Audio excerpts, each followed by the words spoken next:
Hi, I'm Katrina and I'm the social media manager here at the Motley Fool. We're here to answer your investing questions, and I've got a batch in from Facebook and Twitter. I'm going to send them down to our analysts who will answer them with their foolish opinions. Ibrahim from Twitter asks, can you explain the Eurozone crisis in plain English?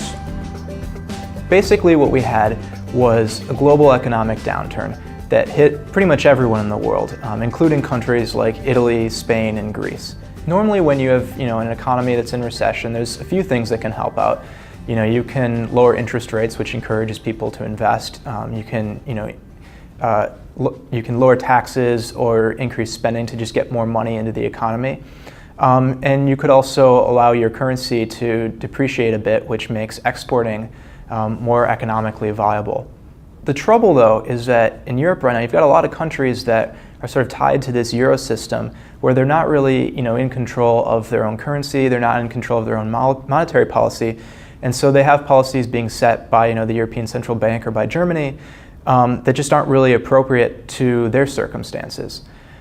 So for example, Germany thinks that the issue right now is just all about budget deficits in these other countries. And Germany, therefore, is not, their economy is doing fine, so they're just not really interested in lowering interest rates for the euro area as a whole too much.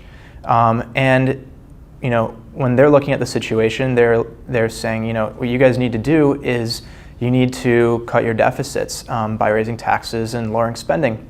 The problem, though, is that when countries do that, it actually worsens their economy, and that's actually driving their interest rates higher. When you look at Spain, actually, its interest rates are tracking pretty closely deterioration in the economy. So it's really tough for these guys to get out of this situation. And looking forward, what can we see happen? Well, countries, maybe Greece, for example, who's really the worst off, we could see Greece exit the euro. They may decide, that's just not worth it to them. And this would be a logistical hassle for Greece, but maybe in the end it'll be better for them. And we're seeing in a lot of other countries, populations that just aren't excited about, 20-25% unemployment with no end in sight.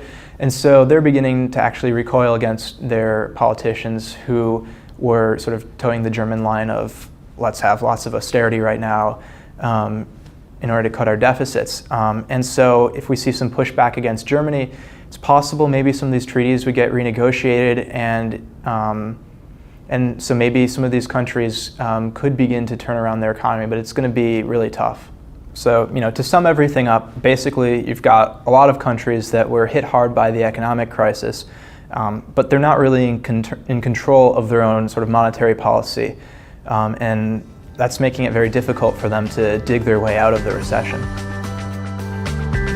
And now we want to hear from you. Ask us your investing questions on Facebook and Twitter. You can go to facebook.com/themotleyfool or tweet @themotleyfool or use #AskAFool. I'll see you online.